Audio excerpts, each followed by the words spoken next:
Welcome to the MLB Closing Time Show right here on Pub Sports Radio for Monday, June 21st. Ian Cameron, Conor Mac, and our Monday special guest, Skee Profit, with you, ready to break down this Monday MLB slate. A little bit of a smaller card than normal, but still some interesting spots, interesting games on the board. So we'll break it down as we always do on this show 7 days a week. Let's get to it. We'll start with the first game of what will be a doubleheader between the Atlanta Braves and the New York Mets, taking place at Citi Field. We've got in this first game, it looks like it's going to be confirmed now. Ian Anderson, Jacob deGrom, the starting pitching matchup in the first game of this double dip today between the Braves and the Mets. Currently, we're looking at the Mets, obviously significant, massive favorites here in this matchup against the Braves.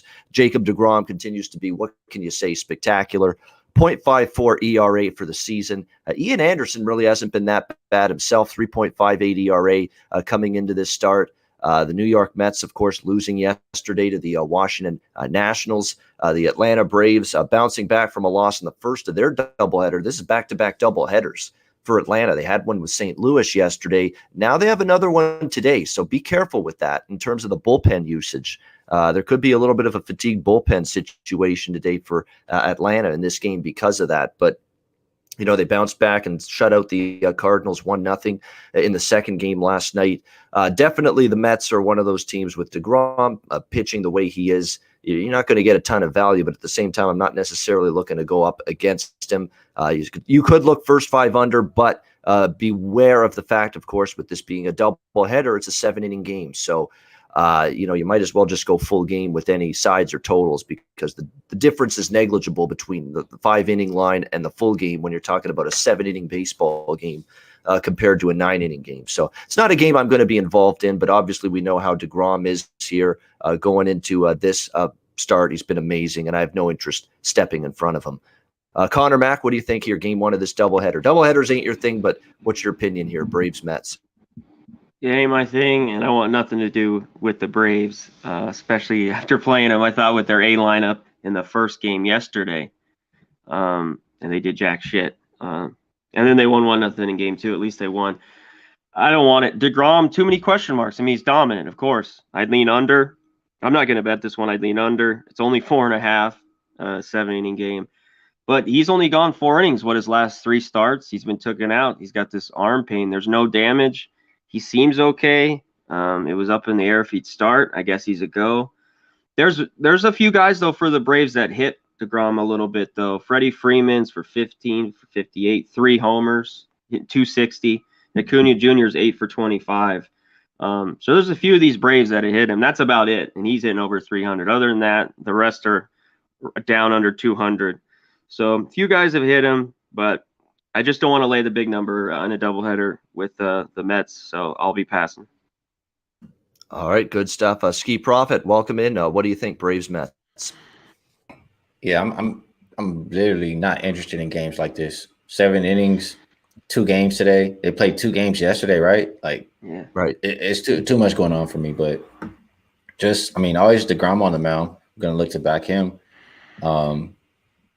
Under would have me scared just because I feel like all the arms would probably be a little bit fatigued for the Brave side. So maybe just a lean towards the Mets, but I don't get involved in these doubleheader games or games with 7 innings. Yeah, I agree with you. By the way, we're not even going to talk about the second game of the doubleheader because the Atlanta Braves haven't announced their starter yet. So we'll skip that one completely. We'll move on to Houston and Baltimore now. We've got Jake Odorizzi and Keegan Aiken, the pitching matchup here in this one.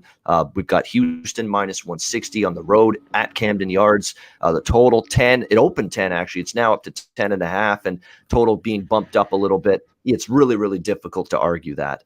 You're talking about Jake Odorizzi, who has had a very, very tumultuous season. His last stint was a relief stint where he allowed 2 hits, 4 scoreless innings against the Rangers. So give him credit. He actually pitched well in a relief stint, but now he's back in a starter's role. And look, in a starter's role, he's not been very good this year. 5.68 ERA. He's had to deal with injuries throughout the course of this season. So he's not exactly someone I trust. And look, Baltimore at home is hitting a little bit. They hit the ball pretty well in that Blue Jays series over the weekend. So Cedric Mullins, Mancini, Santander is now back in the lineup, Mountcastle. They're getting a lot of production right now, the Orioles. So I think it's going to be a tough challenge here for Odorizzi. Keegan Aiken, on the other hand, wow, he got just absolutely just destroyed in his last start. 8 earned runs allowed and lasted just 5.2 innings against the Cleveland Indians last Wednesday. A lefty against the Astros. Not a very good fit in my mind for Keegan Aiken. Houston should be smashing. I mean, the Houston lineup is just a terror right now. They've been in great form, this Astros lineup, clicking on all cylinders now for a good solid week at least. And then to top it all off, it's going to be a warm evening in Baltimore. We've got wind blowing out as well. We're looking at wind blowing out to right field, humid night, looking at temperatures in the 90s even tonight at game time in Baltimore. A very, very muggy night in this one. Now, there is a chance of some pop-up thunderstorms is what they're saying, but the precipitation is still in that 20 to 40% range. So, it's not a for sure. That's the only thing that I hesitate, because I feel like I should be pounding the over here. We have 2 suspect pitchers, 2 capable lineups, 2 lineups that match up well against these starting pitchers. But there is a threat of rain, and the moment I see that this game could be delayed in some fashion, I'm getting the hell off the over, because what have I said many times about these games that start late due to rain? The umpires want to get the game over with. They expand the strike zone. The at-bats aren't as patient for the hitters, and it's almost like they try to rush and get through the game. And it really hurts the over if the game is delayed by rain. So other than that one concern about that taking place, this definitely looks like an over matchup to me. And over is the only way I would go here with the Astros and Orioles. Conor Mac, what do you think here? Yeah, Odorizzi, he hasn't been very good this year. And Aiken can kind of done all right until he just blew up that last start you're talking about. It'd only be the Astros. They've just been on a roll. In the chat here, team total, I can't do 5.5 because it's -120. But I wouldn't blame you. I think there's runs here. I'd only lean over the full game 10.5. You're right. The Orioles have been hit a little bit, and Odorizzi, he can give it up. So, and give me the Astros first 5 half a run. They've just been hitting, and they keep winning first 5. So give me a first 5 half a run here. All right, liking the Astros here, first 5 innings minus the half a run. Baltimore's bullpen has been a little bit problematic lately as well. Skee, what do you think here? Houston, Baltimore. You don't have to overthink it. Astros versus lefties. I mean, they smashed them just like when I think about White Sox or Cubs. Like, I always want to get involved, and the bullpen has been terrible for the Orioles. They've won like 2 of their last 12 games. So, I mean, only way I can look at Odorizzi. Not the greatest, but I probably would prefer a full game run line. So, back in the Astros. And I'm not mad at an over because I think they can put up as many runs as they like. All right, like on the full game run line here, -1.5, and you can get that at a pretty decent price tag as well. The Astros -1.5. Next up, we've got Oakland and Texas. The Oakland Athletics sending Frankie Montas onto the mound against Kyle Gibson, who just continues to have a phenomenal season, really, for the Rangers. Oakland here -125, road favorites, 8 the total in this one. Frankie Montas on the mound here for the A's. 3.07 ERA, last 7 starts, pitched extremely well, pitched well in his last outing against the Angels, 2 runs in 7 strong innings against the Angels. I think he pitched pretty well here as well against Texas. We know this Rangers lineup is a little bit feeble. On the other side, Kyle Gibson, he's actually he's been the ace of this pitching staff this year. Can you believe that? Kyle Gibson, that's how good he has been for Texas. 2.09 ERA this season. He has allowed 2 runs or less in 11 of his 13 starts this season. 13 starts, 2 runs or less given up by this Kyle Gibson here for Texas. So, look, I'm tempted by Texas first 5, and I would certainly lean to the under in the first 5. You've got two pitchers in good form. Montas is pitching well. I would definitely look first 5 under here in this game, as well as Texas first 5. But again, with Texas, I could see this easily being like Gibson pitches well, but maybe gives up a run, and they're down 1-0 because they just don't get anything from that very, very putrid lineup that they have. And that's my one concern. But there's definitely some decent value here in Gibson first 5 innings as a home underdog, because he has been, quite frankly, lights out. It's shocking to say that. This has been a mediocre arm going back to his Twins days, but this year's been an incredible season for him. So I would lean Rangers first 5. Probably feel a little bit stronger about the under in the first 5 in this game. Connor, what do you think here? Oakland, Texas. Yeah, a few ways to look at this. Montas has pitched pretty well lately, and you're right. Gibson's just been unreal, 4-0, just barely over a 2 ERA. I took the Rangers yesterday with Dunning, and they got hit early, and that was it. And they only got 2 runs, 4-2. I don't want it here, but yeah, when I thought of this, I looked at the first 5 under 4.5. Now there's some 4s at even money. The only one thing, there's 2 guys that rip Gibson in his past, of course, this in his years. Olsen 7 for 14 with 3 homers. Laureano 7 for 13 with a couple homers. So 2 guys that have hit him that could be on the jack of the day total bases that I'm looking at. But yeah, I lean first 5 under. Full game, I don't know. A's are slight favorites here. Probably just going to pass on the side. All right, Skee. Well, there he is. He's back. Good timing. There he is, Skee Profit back with us. What do you think, Skee, here, Oakland and Texas? My first thought, I know they've lost 6 games in a row. I usually don't like to back teams that are on big losing streaks like that in MLB, but I look at Gibson. He's been pretty good this year, especially he's been solid lately too. Montes, I just feel like he hasn't been as good. He can get touched up, and I can't remember Gibson giving up 3 runs. Or the last time he gave up 3 runs. So I think he's the better starter in this one. He's been profitable this year. I probably would back the Rangers on the first 5. I know neither bullpen I don't think has been great, but I like the mismatch in the starting pitcher. So Gibson over Montes for me. It'll be Rangers first 5 at a dog price. All right, liking the dog. I lean that way too, Texas. I think they're worth a sprinkle or 2. Look, I know they're a bad team, but you that's why you get this price with Gibson. If Gibson's pitching for the Yankees, or he's pitching for the Rays, or he's pitching for the Astros, or he's pitching for the Dodgers, guess what? He's not a home dog in this spot. So you got to look at it that way when he's got numbers like this. But he pitches for Texas, so he is a home dog. So I still think it's decent value here. You just got to hope Texas can push a run or 2 across early in the game. Cleveland and Chicago, Cleveland Indians, Chicago Cubs. That is not the White Sox. This is not the a divisional matchup. This is an interleague matchup here. Cleveland and the Cubs. Aaron Savali, Adbert Alzolay on the mound here in this game. Cubs minus 150. Home favorites here. The total 7 across the board. Much needed win yesterday for the Chicago Cubs in the finale against the Marlins, avoiding a home sweep against Miami. Look, they're a nice little scrappy little ball club, Miami, but to be swept by Miami at home would have been kind of embarrassing for Chicago, but they avoid that fate yesterday in that victory. Savali on the mound for the Cleveland Indians. He's been a little bit more hittable lately, 3.48 ERA, kind of up and down in his last start. Alzolay definitely had one of his worst outings in his last outing for the Cubs. We'll see if he can get back on track here in this game. Cleveland's not a team that's necessarily hitting the ball all that great lately. Right now, they've got a bunch of injuries in their lineup. They didn't exactly hit well against a very, very bad Pittsburgh team over the weekend. And that lineup's performance left a lot to be desired.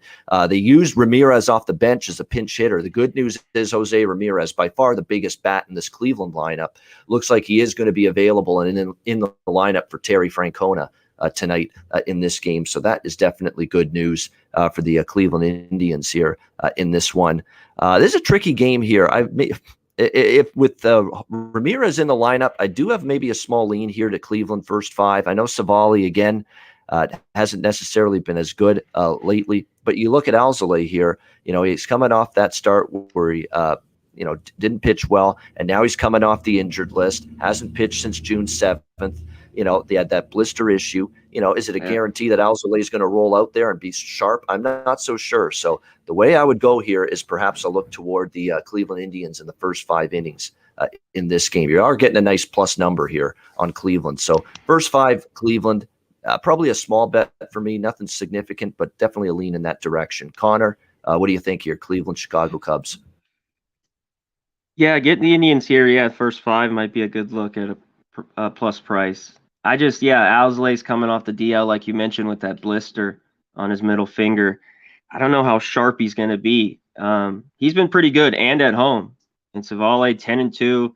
I mean, he's been the guy with Bieber and Plesac on the IL now. And other than that first game against the Pirates, where they scored 10 runs or whatever, they didn't score any, like you talked about, Ian. I mean, 1 run, there was unders everywhere. I just don't love the first 5 unders, 3.5. At even money, you could probably find a 4 out there. Lean a little bit under, but it's 7. I need 7.5 or 8 full game to look at the under here. But that's just my lean. All right, just to lean toward the under. And Jose Ramirez, by the way, if he plays today, he actually has faced Alzolay 3 times. A couple of these Indians have, but Jose Ramirez, 1 home run and 3 at-bats against him.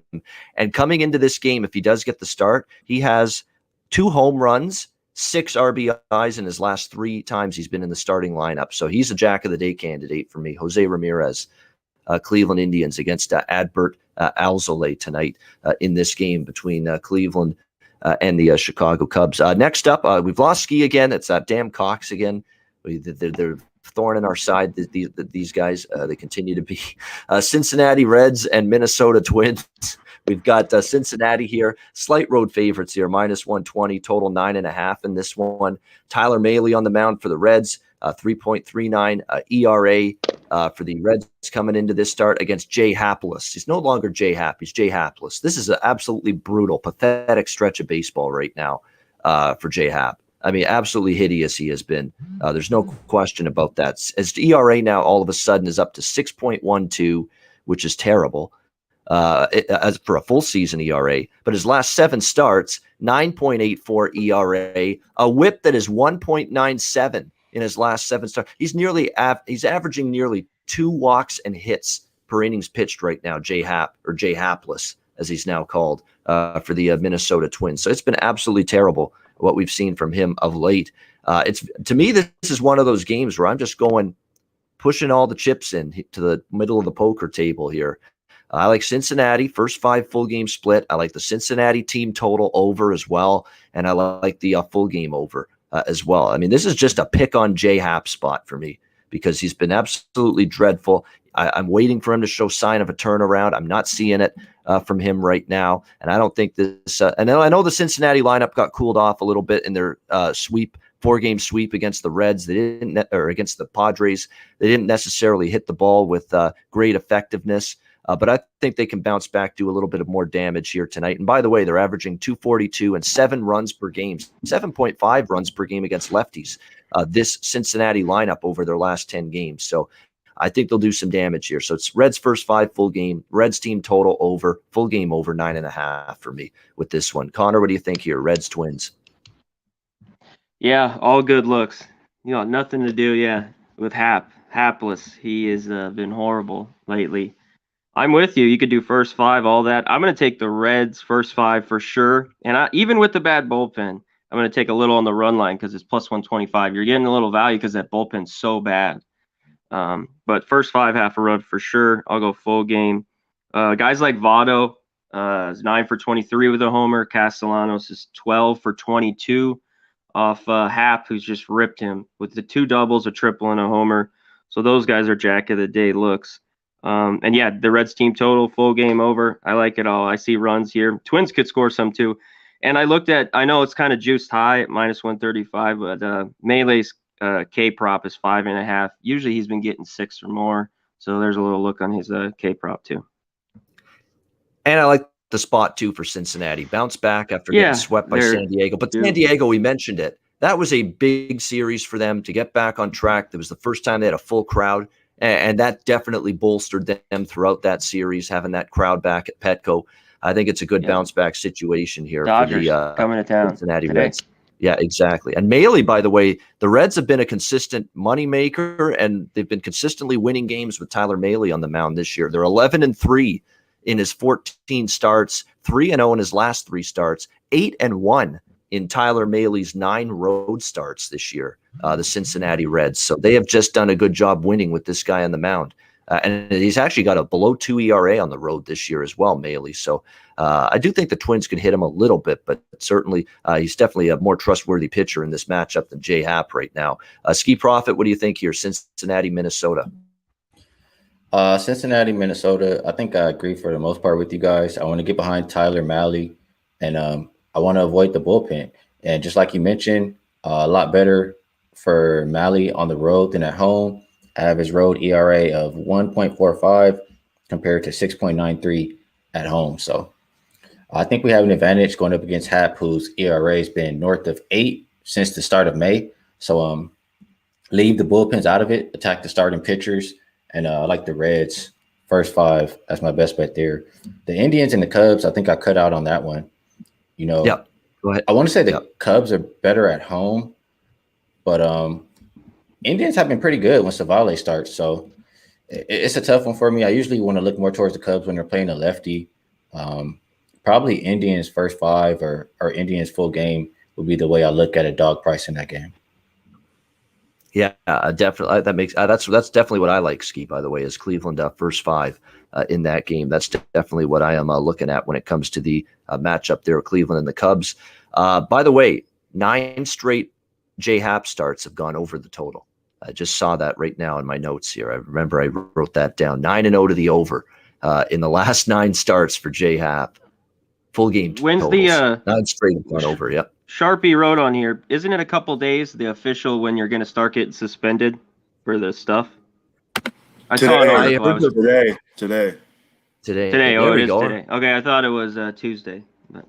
I love it. Our man thanks. behind the controls stepping up and in. Big Show. Way to go. Yeah, thank you, Big Show. I thought it was today, exactly, because I knew it was. They've been talking about it. Today's the actual day the crackdown goes into effect. So keep an eye on that, and we'll see how that impacts teams and pitchers specifically moving forward. Milwaukee Brewers, Arizona Diamondbacks. We've got Brett Anderson, the lefty for the Brewers, Merrill Kelly for this Arizona team that wow, they're finding new and creative ways to lose. They get blown out. They have the lead early. They blow the lead. They get down big early like they did yesterday, mount this incredible near miraculous comeback only to fall just short.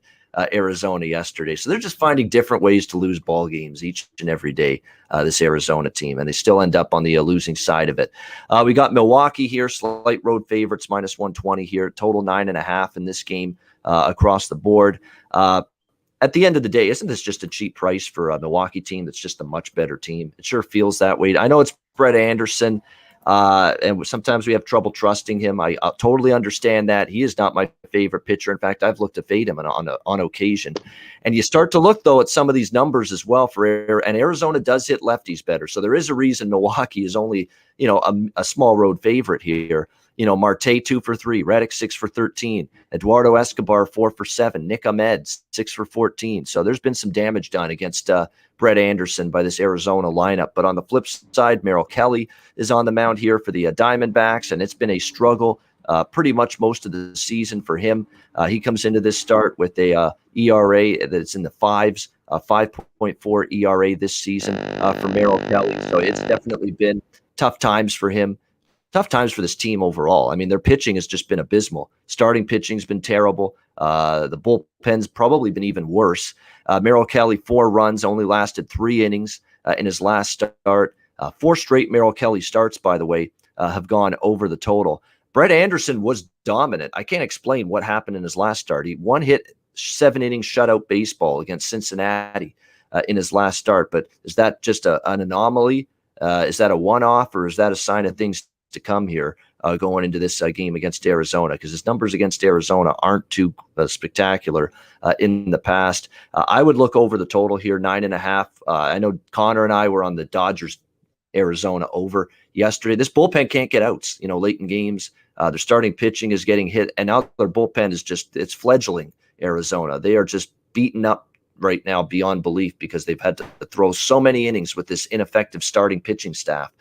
So I think we'll get, and look, Milwaukee's bullpen this last weekend in Colorado had to pitch a lot. None of their starters went deep into games. So that's an exhausted Milwaukee bullpen as well. So I think we see runs here. I'm going to take Milwaukee. I feel a little bit queasy, I guess you could say, about it, because you got to lay a price with Brett Anderson on the road. But at the end of the day, it's probably still a lean to Milwaukee full game for me, but I like that over more than anything, 9.5. These Arizona overs right now are something to key in on because their lineup is capable. They showed it yesterday. They should hit Anderson a bit. They do match up well. They do hit better against lefties, But on the flip side, you can't trust Merrill Kelly. You can't trust that bullpen. I think we go over the total here. What do you think, Connor? Milwaukee and Arizona? Yeah, I don't think you can go wrong with the over with the D-backs. And you're right, the Brewers are banged up after that series with the Rockies held on yesterday. I had the Rockies. That sucked. But these two pitchers went against each other, I think, they had a series June 3rd. Anderson went 4 1/3, gave up 3 runs. He was out. And Kelly gave up 5 runs, 4 earns, in 6 innings. I just see more runs, and the D-backs just keep losing. So, yeah, take the Brewers. I know at some point they're going to win probably here at home. They mounted that comeback to the Dodgers only to lose. But there'll be runs. These two pitchers are not good. Kelly's 2-7 with a 5 ERA, and you rolled through some of those guys that hit Anderson, who pitched just well against the Reds. You mentioned his last start; he was just dominant, kind of just 7 scoreless. But I think it's back to the norm. Reddick 6 for 13, like you said. Ahmed 6 for 14. Reddick's got a couple homers as well. Escobar 4 for 7. So runs. Give me the over. Team totals are good look. Even the Diamondbacks team total, they could get 5 runs. The 4.5 is plus 105 is a decent look, I think. Yeah, I agree. I think definitely you could look at definitely I like the over here. Milwaukee, not as much. I like him lukewarm on Milwaukee. It's just such a cheap price given how Arizona can't get out of their own way, can't win a game right now. But I can't say I'm fully trusting Anderson to shut them down. By the way, Merrill Kelly and Brett Anderson, you're right. Good point, Connor. They both started against this opposing team earlier this year. One game was 7-4. The other game was 7-5. So 11 and 12 runs in those 2 games. So that's more evidence for the over here. When Kelly started against Milwaukee, when Anderson started against Arizona, we had 7-4, 7-5 games, both of them double digits in runs over the total. What do you think here, Skee? Milwaukee, Arizona? Yeah, I don't think it's that hard. I mean, I don't even think you got to cap this game. You just look at the schedule and see if the Diamondbacks are playing or not, and you go the other way. So they've lost, 17 games in a row? I don't know why on earth you would want to back the Diamondbacks team. Their bullpen has been a disaster. Starting pitcher, Kelly, he's lost, how many in a row? It's a dumpster fire. What would make you go to the window and want to put your money on the Diamondbacks? I don't know. It won't be me. It'll be Brewers or pass. And last 5 starts for Merrill Kelly have all went over too, so I'm not mad at that either. It'll be Brewers. Yeah, you're talking about. Yeah, you were talking about Merrill Kelly not winning, Skee. How about 0-8 in his last 8 starts? So that's evidence right there. 8 straight times with him on the mound, Arizona has lost. It's not been good. But then again, it's been 17 straight times they've lost, period. So, it's just been an absolutely dreadful, dreadful run. To put Torey Lovello out of his misery, please. I mean, what do we got to do? This guy's obviously a dead man walking, a dead carcass skulking around the Arizona clubhouse right now. I mean, what are we doing keeping him around here, making him suffer like this? This is cruel and unusual punishment for this guy. He knows he's not coming back next year with a season like this, and they're going to make him suffer through the rest of this season. Start right till September, watching this garbage, managing this garbage every day.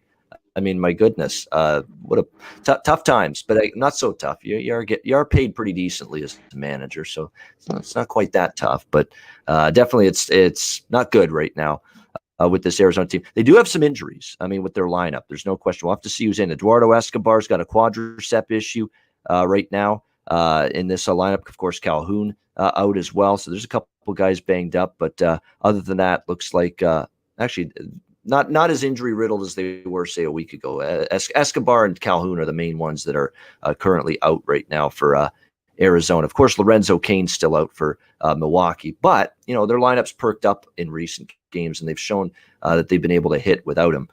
Dodgers and Padres, the rivalry is back. It's been a long hiatus since the last time these two teams met. They had a couple of series, I think, way back in April or May, very early in the season. It was April, I think, and now they're going to play each other here finally once again, late June. We've got San Diego minus 130, minus 135 home favorites here, 7 the total in this game. Look, I understand Darvish and his 2.57 ERA. That's pretty damn good. He's been solid for this Padres team.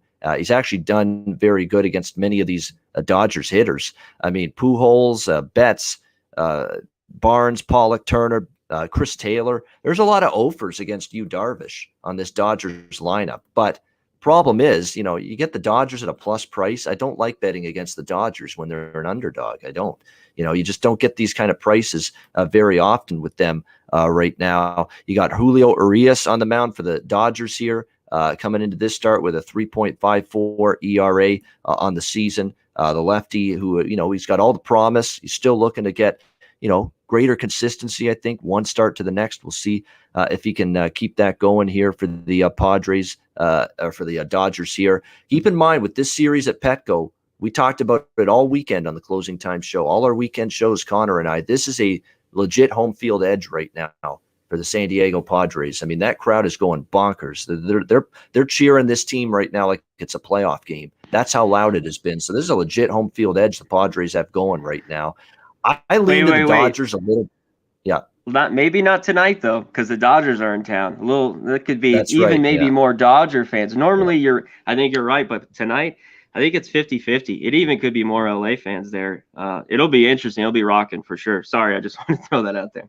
That's a good point. Yeah, Dodgers travel well to Petco. There's no question. There'll be a lot of blue in the crowd. Dodger blue in the crowd tonight at Petco Park. I lean Dodgers here on, you just don't get to see them as an underdog very often. I cannot bet against them. This is arguably one of the best teams in baseball getting this kind of price. And it's not like Urias is a scrub. Urias can pitch.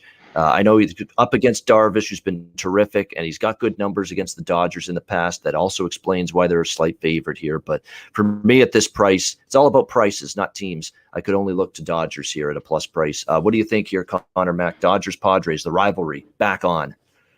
Yeah, I'm with you because it's just value. It's the price. Urias has been good, though. This is his first start this year against the Padres, but in 3 career starts. He's 1-0 with the 2 ERA against him, and he's got good numbers. Other than Machado's 3 for 10, he's hitting 300. Nobody's hitting 200. Myers 2 for 9, 1 for 8. Hosmer, Tatis 0 for 6. So a lot of offers on the other side, except Pujols. He's only hitting 222 off Darvish. 3 home runs, 8 for 36. So I think it's a value spot. You got to take the Dodgers here plus 115. But I like even better is the first 5 under 3.5 or even full game. The Dodgers bullpen's gotten better. Padres got the top 2 or 3 bullpens. You could go full game as well. A 7.5 would be good. You can get 7 minus 105. I think it's low scoring. It's tight. It's hectic. It's loud. And lean Dodgers plus money. All right, lean to the Dodgers a little bit. First 5 under as well. This is a huge series in the standings as well for San Diego, especially. They've had a nice weekend against Cincinnati. They're now 10 above 500. They've now pulled themselves to 3.5 back of the second place Dodgers. And both of these teams, by the way, are still chasing first place. It's still hard to believe I'm saying it. First place San Francisco in the NL West right now. Can the Giants keep this going? I don't know. I'm waiting for them to fall down a little bit. It just hasn't happened yet. Maybe we've got to wait till after the All-Star break for that to happen. But it's funny to see that this is a big series definitely in the standings with Padres trying to close the gap on the Dodgers and the Giants. And, of course, the Dodgers trying to chase down the Giants for first. So it's a great series. I'm looking forward to it. Skee, I know you're looking forward to it, I'm sure, as a Dodger fan. What do you think, Dodgers, Padres?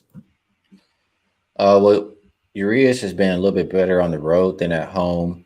Last time Dodgers played the Cubs, Dodgers were up, I want to say 7 runs, and the Padres came back and won. So Dodgers can also get a little bit of revenge here. Dodgers at a plus price. I mean, just super appealing. And it's going to be the 3rd time that they've seen Yu Darvish. So I think that they can maybe get to him as well. So getting the Dodgers at plus money, I just think it's a good play because you're not going to see it that often throughout the year. I think it was once this year maybe, and I could be wrong. Maybe when they were dogs one time. I can tell you right now. I'm going to tell you right now if they're a dog.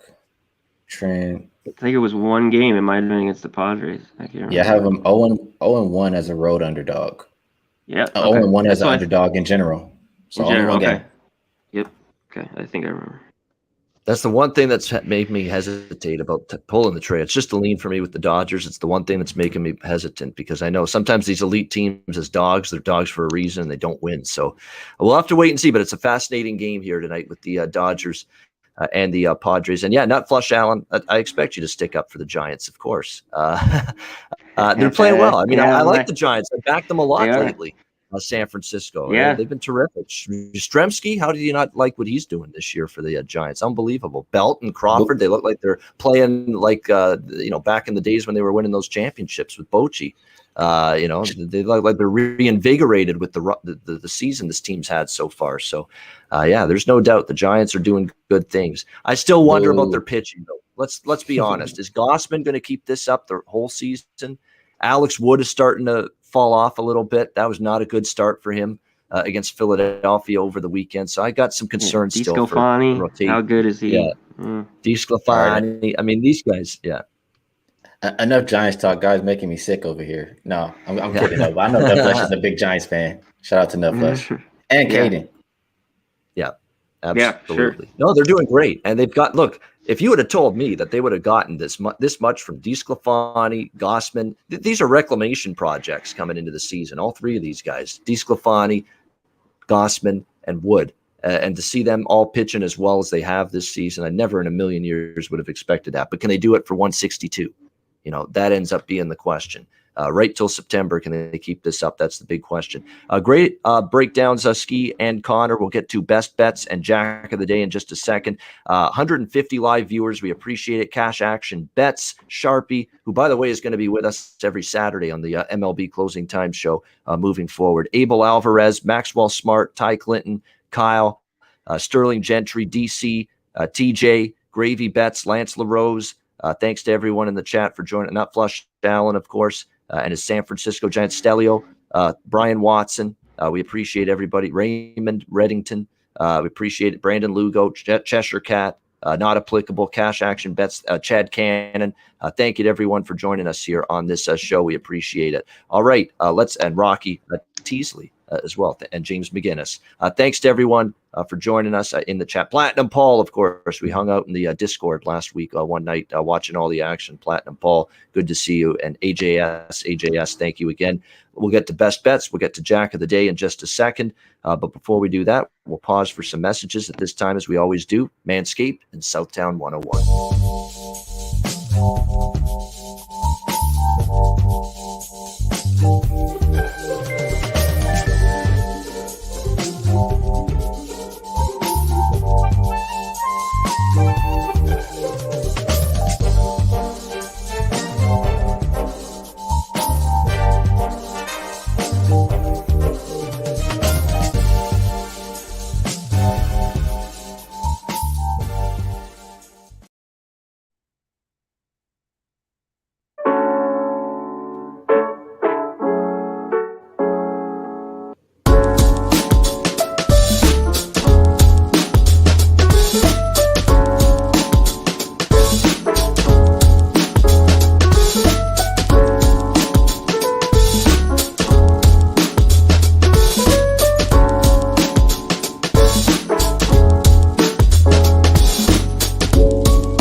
Southtown 101, San Antonio, Texas. When you are there, check them out. Stop in, have a bite to eat, pints, live music, DJs, karaoke, and more. Southtown 101 in San Antonio, Texas. Manscaped, promo code PubSports. Okay, Father's Day is gone. You missed out buying that gift for Dad, but hey, take care of yourself. You're still a guy. You still need help in certain areas. And the Lawnmower 4.0, fresh off the press, one of those products that can help you there, and 20% off the purchase by using the promo code PubSports for Manscaped and MyBookie.ag, promo code PubSports. We've got the NHL and the NBA playoffs, MLB daily. We've got football in just a couple of months. It's going to be right around the corner. Excited about it. Definitely great time to be thinking about signing up for an account with MyBookie.ag right before football season. Get yourself ready. Get yourself well prepared in advance. Bitcoin accepted currency for your deposit. Use MyBookie.ag and use the promo code PubSports. All right. It is that time of the show. It is time for best bets. But first, we check out what we're looking at for our Jack of the Day. Well, see you later.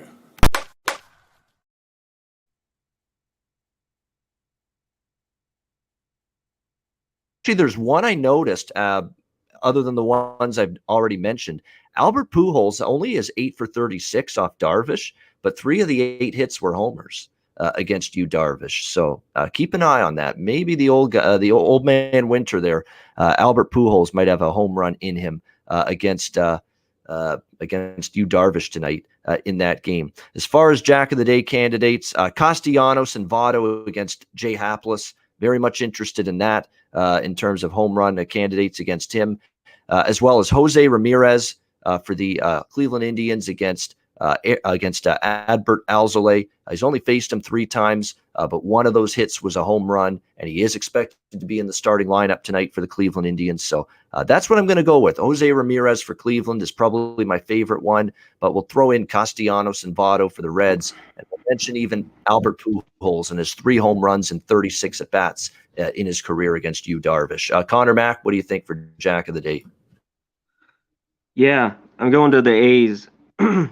I get the prices. Olsen's plus 250. Give me Laureano. He's 6 for 13 with 2 homers, but he's plus 450. You're getting a bunch more value. Laureano for the A's. And then the Reds, Castellanos plus 300 for a jack. But give me Winker. You get him. He doesn't have great numbers, but plus 450, get a lot better price. Winker hits a jack today. Sprinkle some on him. All right, Skee, if you don't have any Jack of the Days, if you do, you can tell everybody. If not, tell us what your best bet is. Nah, no Jack of the Day. I'll leave that to you guys. I'll talk NBA player props and stuff like that. But, best bet, I want to plus money. So I'll go Reds, first 5, minus a half run, plus 110. Tyler Mahle, he's only lost 1 start. As far as first 5s this year, and Hap, I think, has lost 5 of his last 7. ERA north of 8 since May. So fade, Hap, back, Tyler Mahle. All right, Cincinnati, but not just first 5 innings with Tyler Mahle and the Reds. He's going to go with the extra value, plus 105, minus a half a run.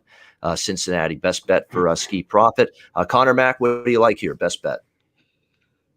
I like that one, Skee. I like the full game over, but give me, I think they hit Hap. They hit the Twins bullpen. I'm going to go the Reds team total. They hit today over 4.5, minus 120. I think they get it done. Team total over 4.5 Reds.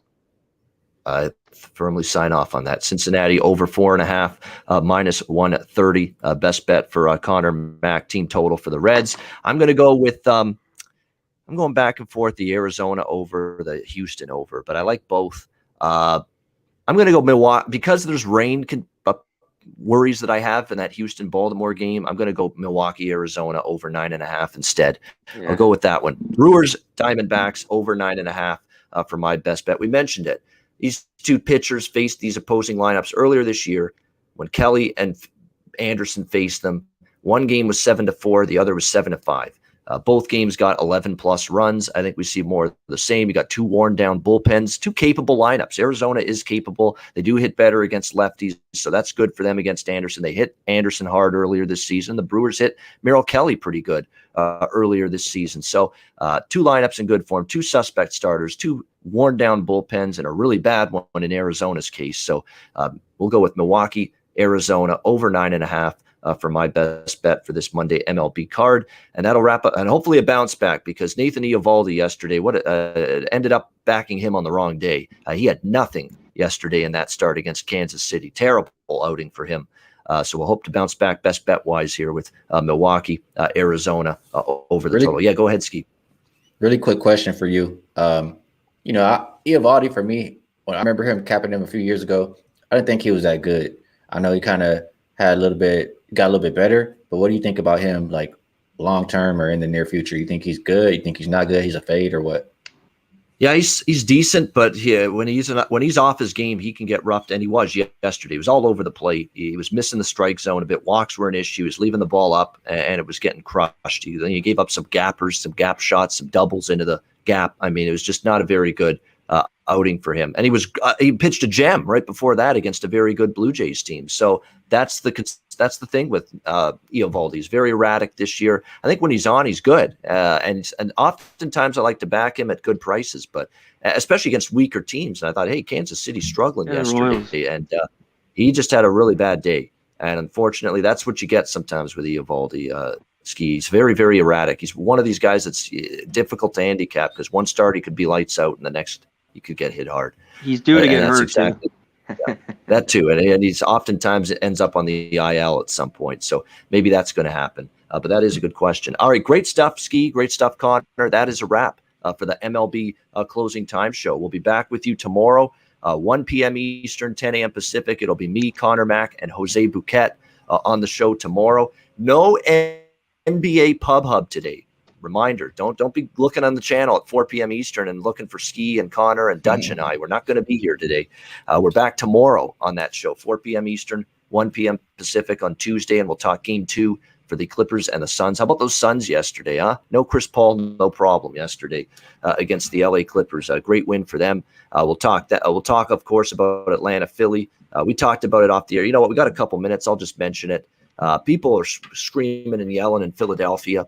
We got to trade Ben Simmons. We got to trade Ben Simmons. Enough is enough. Just what the holy hell do you expect to get for this guy in terms of value right now after that performance? What on earth do you expect? You know, what could you possibly think is going to be you're going to get? You're going to get a jackpot in return for that performance? A guy that couldn't hit a mid-range jumper, couldn't hit a three-point jumper, couldn't hit a free throw, couldn't make a dunk. You know, so the only thing he was left down to was a layup. And I'm pretty sure if the next time he had the ball late in that game last night, he was going to have a layup. He probably would have passed it then too. My God, you think you not only I understand you're pissed, you want him off the team, you don't want to see him again because you don't think he's ever going to get better. But the point of making a trade is getting good market value in return for the asset. He's not an asset right now. He's not an asset. He's not an asset any other team would or should want right now. He's a liability, and he was a liability throughout that entire series. So all this nonsense from the upset, pissed off Sixer fan that we got to trade Ben Simmons, unless you want, a bag of cockroaches in return, you're not going to get anything basically in return for Ben Simmons right now. So stop with that. You're not going to get anything of tangible value after that kind of performance in a trade for Ben Simmons. Simple as that. Not applicable says a bag of chips. I wouldn't even trade my lunch for him. So I'm good. Yeah. You can keep Ben Simmons. Yeah, I mean, that's absolutely brutal. For the Sixers, I mean, it's just the same recurring nightmare. I mean, falling short in the playoffs. You can't even really blame Embiid because he's playing through a meniscus. He tried out there. I don't think there's much more you can ask out of him. Did you see his reaction when Simmons passed up the dunk or layup? That was like his reaction. You got to see like the focus in on Embiid. Like he was done. His body language just tells the whole story. Like, yeah. I'm done with this guy. I'm done with this guy. I'm done with this series. I'm done with this season kind of thing. Yeah, I saw that too. It's almost like that's exactly what he was thinking at that point in time. But yeah, disappointing for Philly. But we'll get into it tomorrow. We'll talk Clippers Suns game 2. We'll preview the Bucks and the Hawks. Most unexpected Eastern Conference final as well on the Tuesday edition of the NBA Pub Up. So join us for that. For Skee Profit and Conor Mac, I'm Ian Cameron. Have a great Monday. Enjoy the games and good luck. We'll see you tomorrow on both the MLB Closing Time Show and the NBA Pub Up Show right here on Pub Sports Radio.